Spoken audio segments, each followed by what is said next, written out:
জগন্নাথ দেবের রান্নাঘরে বিবিধ দ্রব্য রান্না করার জন্য কোনো বিদ্যুৎ বা যন্ত্রপাতি ব্যবহার করা হয় না।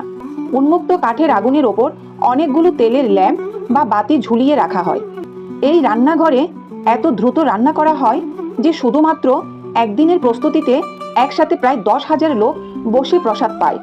আর এমনিতে 5,000-এর ওপর দর্শনার্থী প্রসাদ পেয়ে থাকে।